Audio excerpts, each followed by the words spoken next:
5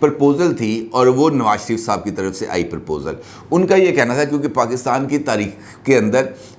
جو سب سے زیادہ چیف آف آرمی سٹاف کسی بھی سویلین وزیر اعظم نے اپوائنٹ کیے ہیں وہ نواز شریف صاحب ہیں. نواز شریف صاحب سے زیادہ کسی نے بھی چیف آف آرمی سٹاف کو اپوائنٹ نہیں کیا. پیپلز پارٹی 2 مرتبہ رہی, اس کے پاس 2 مرتبہ محترمہ بینظیر بھٹو رہی وزیر اعظم, 1 مرتبہ یوسف زئی گیلانی صاحب رہی, یعنی 3 مرتبہ ان کے پاس مرکز کی حکومت رہی, لیکن 1 مرتبہ بھی انہوں نے آرمی چیف کو اپوائنٹ نہیں کیا. یعنی سب سے زیادہ جو آرمی چیف ہیں پاکستان کے اندر وہ اپوائنٹ کیے ہیں جناب نواز شریف صاحب نے, جن میں جنرل پرویز مشرف صاحب ہیں, جس کے اندر جہانگیر کرامت صاحب بھی تھے ان سے پہلے, اس کے ساتھ ساتھ آصف نواز صاحب تھے, اس کے بعد جناب آپ کا کیا نام لیتے ہیں ان کا, یہ جو ہے جنرل پرویز مشرف صاحب, جنرل راحیل شریف صاحب, جنرل جو ہے قمر جاوید باجوہ صاحب, یہ تمام کے تمام جو ہے جنرلز یہ نواز شریف صاحب نے اپوائنٹ کیا. اچھا, اسی میں کچھ چیزیں طے کی گئی, بلکہ نواز شریف صاحب نے ایک پرپوزل دی. نواز شریف صاحب نے یہ کہا کہ یار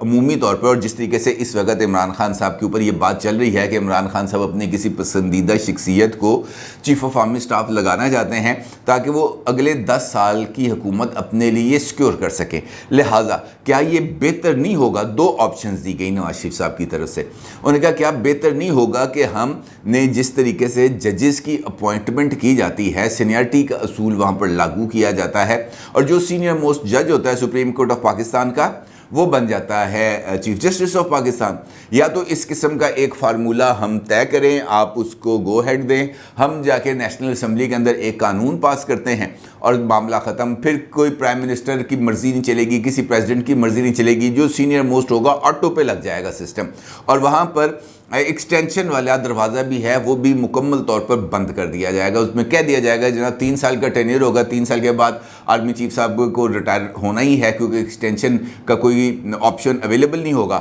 اور اس کے بعد نیا سینئر موسٹ جو جنرل صاحب ہیں وہ آگے چیف آف آرمی سٹاف کا عہدہ سنبھال لیں گے. دوسرا آپشن یہ دیا گیا کہ ادارہ اپنے اندر سے ہی فیصلہ کرے, یعنی فارمیشن کمانڈرز یا کور کمانڈرز یہ آپس میں بیٹھیں,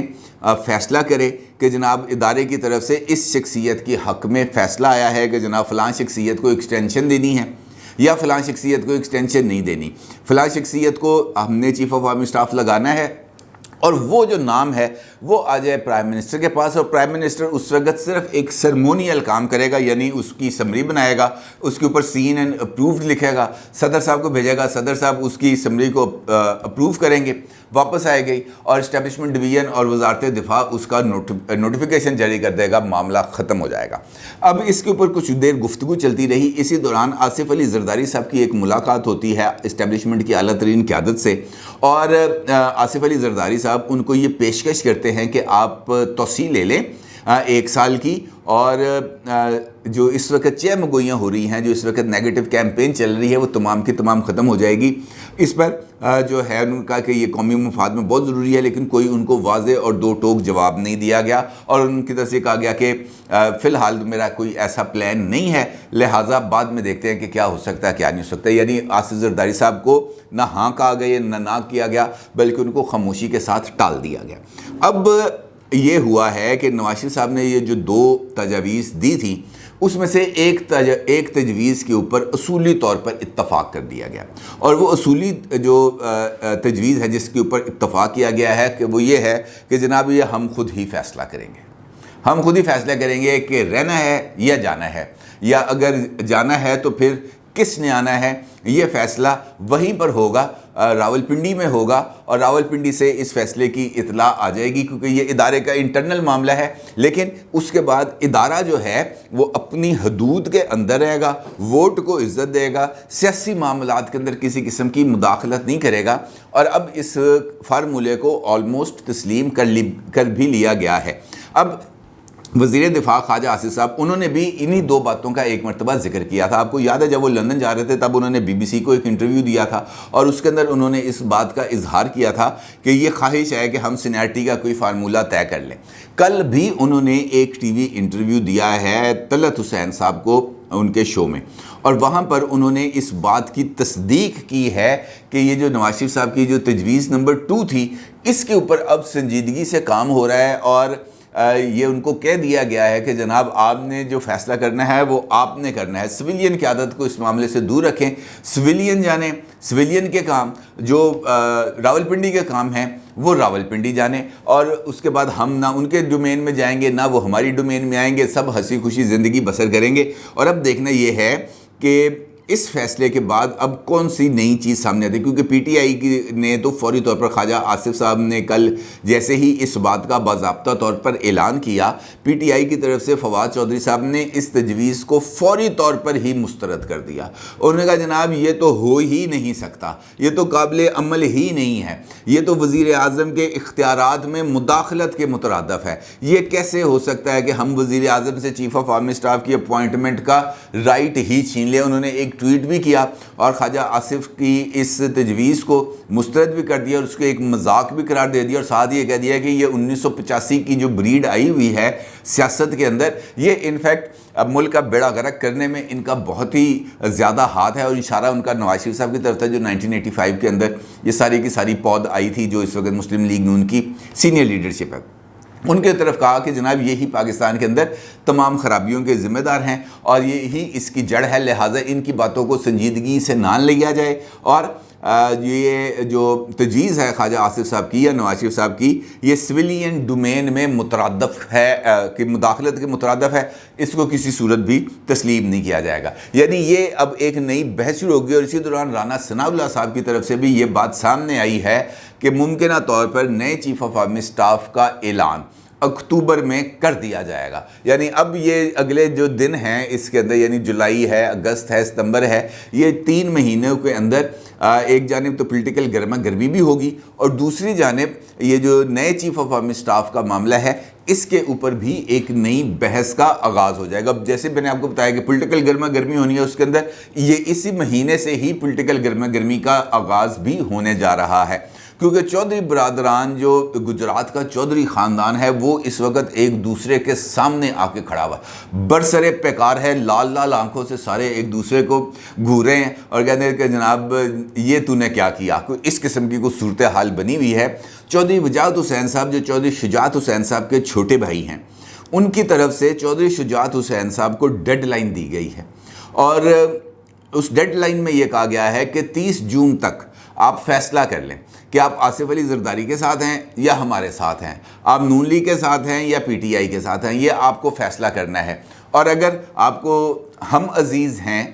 بھائی عزیز ہیں، آپ کو کزنز عزیز ہیں، آپ کو رشتے ناتے عزیز ہیں، تو پھر آپ کو حکومت کو خیر بات کہنا پڑے گا۔ حکومت سے آپ کو اپنے وزیر جو دیے ہوئے ہیں طارق بشیر چیمہ اور چودھری صالح حسین صاحب، ان کو واپس لینا ہوگا، اور آپ کو عمران خان کی حمایت کا اعلان کرنا ہوگا۔ اگر 30 جون تک آپ کی طرف سے یہ اعلان نہیں آتا حکومت سے علیحدگی کا، تو اس کے بعد پھر ہم اپنا فیصلہ کرنے میں آزاد ہوں گے اور ہم ایک نئی پولیٹیکل پارٹی بنا لیں گے، کیونکہ مسلم لیگ کاف کے صدر تو چودھری شجاعت حسین صاحب ہیں۔ اس کے ساتھ ساتھ چودھری وجاہت حسین صاحب نے ورکرز کنونشن سے گجرات کے اندر ظہور علیہ پیلس میں خطاب بھی کیا اور بہت ساری باتیں کی، انہوں نے بہت زیادہ الزامات بھی لگائے۔ ایک جانب انہوں نے کہا کہ میں ابھی چودھری شجاعت حسین صاحب سے بات کر کے آیا ہوں، اور چودھری شجاعت حسین صاحب کا یہ کہنا ہے کہ میں اور پرویز الہی دونوں ایک ساتھ ہیں، دونوں ساتھ ہیں، یہ میرا پیغام جو ہے وہ جا کے گجرات کی عوام تک پہنچا دو۔ تو وجاہت صاحب نے کہا کہ جناب میں نے تو آپ کا پیغام پہنچا دیا ہے، لیکن لوگ نہ اندھے ہیں نہ بہرے ہیں، لوگوں کو پتہ ہے کہ ایک بھائی کے آگے پولیس لگی ہوئی ہے اور دوسرے بھائی کے پیچھے پولیس لگی ہوئی ہے، یعنی چودھری صالح حسین صاحب کو وزیر کا پروٹوکول مل رہا ہے اور چودھری مونس الہی صاحب ایف آئی اے کے اندر جا کے پیشیاں بھگت رہے ہیں اور پولیس ان کو گرفتار کرنے کے در پہ ہے۔ ساتھ انہوں نے الزام لگایا کہ پہلی مرتبہ ہے کہ چودھری ظہور الہی کے پوتے نے، جس کا گجرات کی سیاست کے اندر کوئی تعلق نہیں ہے، یعنی چودھری صالح حسین صاحب، انہوں نے آصف علی زرداری صاحب کی حمایت کے لیے ڈالروں کا تقاضا کیا، ڈالر مانگے انہوں نے، امریکہ کے ڈالر،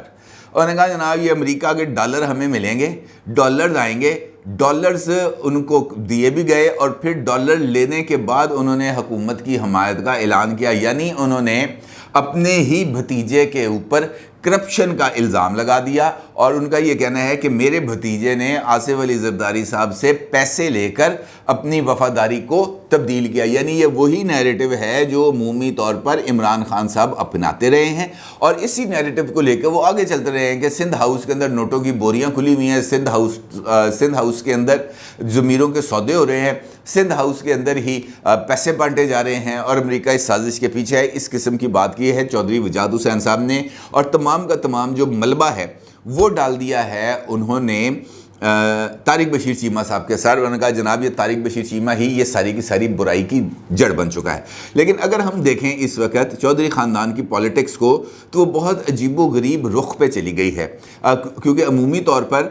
چودھری شجاعت حسین پارٹی کو لیڈ کرتے تھے، چودھری وجاد صاحب، اور سیکنڈ ان کمانڈ تھے ان کے چودھری پرویز الہی صاحب۔ اچھا، اب جب سے بچے بڑے ہوئے یقینی طور پر تو تھوڑا سا اس کے اندر کشیدگی آ گئی۔ چودھری شجاعت حسین کے دونوں صاحبزادے جو ہیں چودھری صالح حسین، چودھری شافع حسین، یہ پولیٹکس میں ہیں۔ چودھری پرویز الہی صاحب کے صاحبزادے جو ہیں مونس الہی صاحب، یہ بھی پولیٹکس میں ہیں۔ چودھری وجاد حسین صاحب کے صاحبزادے حسین الہی صاحب وہ بھی پولیٹکس میں ہیں، وہ بھی اس وقت نیشنل اسمبلی کے ممبر ہیں۔ اس کا مطلب یہ ہے کہ ہر ایک جو بھائی ہے یعنی اس فیملی کا ہیڈ ہے، چودھری شجاعت حسین صاحب اپنے بیٹوں کے آگے مجبور ہیں، چودھری پرویز الہی صاحب اپنے بیٹے کے آگے مجبور ہیں، اور چودھری وجاد حسین صاحب بظاہر ایسے لگتا ہے کہ وہ حسین الہی صاحب کے ہاتھوں مجبور ہیں، لیکن اس سے پہلے یعنی اولاد کے بڑے ہونے سے پہلے تو یہ سب سیم پیج پر تھے۔ ان کے ایک اور بھائی بھی ہیں چودھری شفاعت حسین صاحب۔ چودھری شفاعت حسین صاحب بھی پولیٹکس کرتے رہے ہیں، لیکن کچھ وجوہات کی بنا پر انہوں نے اپنے بھائیوں سے اختلاف کر لیا تھا اور وہ الگ ہو گئے تھے، اور انہوں نے ان کی سیاست سے اپنے آپ کو کنارہ کر لیا تھا۔ اب کچھ اس قسم کی اطلاعات مل رہی ہیں کہ گجرات کے اندر جو الیکشن ہوں گے اگلے عام انتخابات میں، جہاں پر مونس الہی صاحب جس سیٹ پہ الیکشن لڑیں گے اس سیٹ پر ان کا مقابلہ ہوگا خود اپنے ہی چچا سے یعنی چودھری شفاعت حسین صاحب سے۔ اسی طریقے سے گجرات کی پولیٹکس کے اندر کچھ نئی جو ہے نا جسے ہم کہہ سکتے ہیں کچھ نئے طرز کی چیزیں سامنے آنے والی ہیں، کیونکہ یہ سب جب ایک دوسرے کے سامنے لگیں گے، آپ کو یہ بات تو سب کو پتہ ہے نا، اوپن سیکرٹ ہے یہ، کہ سب سے پہلے دعوت دی گئی تھی مسلم لیگ کاف کو، آصف علی زرداری صاحب بھی گئے، اگلے دن شہباز شریف صاحب بھی گئے، ملاقاتیں بھی ہوئیں، آفرز بھی ہوئیں، تبادلہ خیالات بھی ہوئے، سارا کچھ ہوا۔ پھر وزارت اعلیٰ مانگی گئی، وزارت اعلیٰ سے انہوں نے کہا جناب آپ اسپیکر کا عہدہ رکھ لیں۔ پھر چودھری شجاعت حسین گئے بیماری کے عالم میں اسلام آباد، وہاں پر جا کر وہ آصف علی زرداری صاحب سے ملے۔ پھر آصف علی زرداری صاحب نے لندن میں رابطہ کیا نواز شریف صاحب سے، پھر بات چیت چلی، پھر یہ طے ہوا کہ چودھری پرویز الہی صاحب کو سی ایم بنا دیا جائے گا، اور اس کے لیے باضابطہ طور پر دعوت نامہ لے کر یہ خواجہ آصف اور دیگر مسلم لیگی عمائدین گئے چودھری پرویز الہی صاحب سے ملنے، اور ان کو جا کے باضابطہ طور پر آفر کی، چیف منسٹرشپ کی، جس کو قبول کر لیا چودھری پرویز الہی صاحب نے، اور پھر مٹھائی بھی بانٹی گئی، دعائے خیر بھی ہوئی۔ پھر چودھری پرویز الہی صاحب گئے بھی شکریہ ادا کرنے کے لیے آصف علی زرداری صاحب کے گھر، لیکن پھر اس کے بعد مونس الہی صاحب نے اس سارے کے سارے ایگریمنٹ کو سبوتاج کر دیا، اور انہوں نے اپنے والد صاحب پر دباؤ ڈالا، یا وٹ ایور جو بھی صورتحال، اس کے اندر لیفٹننٹ جنرل مزمل صاحب کا نام بھی آتا ہے جو سابق چیئرمین وابڈا تھے، کہ انہوں نے اس کے اندر کوئی رول پلے کیا ہے چودھری پرویز الہی صاحب کو یا مونس الہی صاحب کو عمران خان صاحب کے کیمپ میں بھجوانے کے لیے۔ پھر یہ جب کیمپ میں چلے گئے، یعنی وہ بات، وہ ایگریمنٹ، وہ دعائے خیر جو ہو گئی تھی، اس بات کو ختم کرتے ہوئے یک طرفہ طور پر چودھری شجاعت حسین صاحب سے مشورہ کیے بغیر چودھری پرویز الہی صاحب جب چلے گئے بنی گالا، اور وہاں پر جا کر اس بات کا اعلان کر دیا کہ جناب میں عمران خان کا امیدوار ہوں، وہیں سے یہ جو تفریق کا یا اختلاف کا جو بیج ہے وہ بویا گیا، جو اب ایک بہت بڑا تناور درخت بن گیا۔ دوسرا، چودھری شجاعت حسین صاحب کے صاحبزادوں کا یہ کہنا ہے کہ جناب پارٹی آپ کی ہے، آپ ہے اس کے صدر، لیکن وزارتوں کے مزے سارے کے سارے چودھری پرویز الہی صاحب اور ان کے صاحبزادے لے رہے ہیں، ہم نے کس چکر کے اندر پارٹی بنائی دی، ہمارا سیاست کے اندر کوئی حق نہیں ہے، ہماری گاڑی کے آگے کوئی ہوٹر نہیں لگ سکتا، ہمیں کوئی پروٹوکول نہیں مل سکتا، ہم ٹین ٹین کرتی ہوئی گاڑیوں کے سائے کے اندر جب جائیں، یوں ٹریفک رکی ہو، سلوٹ پڑ رہے ہوں، تو اس کا نشے کوئی اور ہے، یہ سارے نشے چودھری مونس الہی چودھری پرویز الہی کے لیے ہیں، ہمارے لیے کچھ نہیں ہے۔ یہ ہے وہ چیزیں جس نے اس خاندان کو انفیکٹ تقسیم کی راہ پر ڈال دیا ہے۔ بڑوں نے بھی اپنے اولاد کے سامنے ہتھیار ڈالے ہیں، اور ایک دوسرے کے سامنے آ کے کھڑے ہو گئے. افسوس کا مقام ہے ہمارا جو فیملی سسٹم ہے سیاسی اختلافات سے الگ ہٹ کے بھی اگر دیکھیں تو یہ رشتے ناطے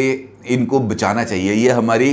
سوشل فیبرک کے لیے بہت زیادہ ضروری ہے. لیکن سیاست کے اندر اگر سارے لوگ ایک دوسرے کے سامنے کھڑے ہوں گے اس میں کوئی مزہ نہیں ہے. چودھری برادران کو, چودھری خاندان کے بڑوں کو چاہیے کہ وہ کوئی درمیانی راستہ نکالیں, بچوں کو سمجھائیں. ہر وقت پر ضد, انا, اکڑ یہ اچھی چیز نہیں ہوتی. لچک ہی کرنی چاہیے. ہر وقت عمران خان بنے رہنا ٹھیک نہیں ہوتا. اپنی رائے کا ضرور اظہار کیجیے گا. آپ کا بہت شکریہ. اللہ حافظ.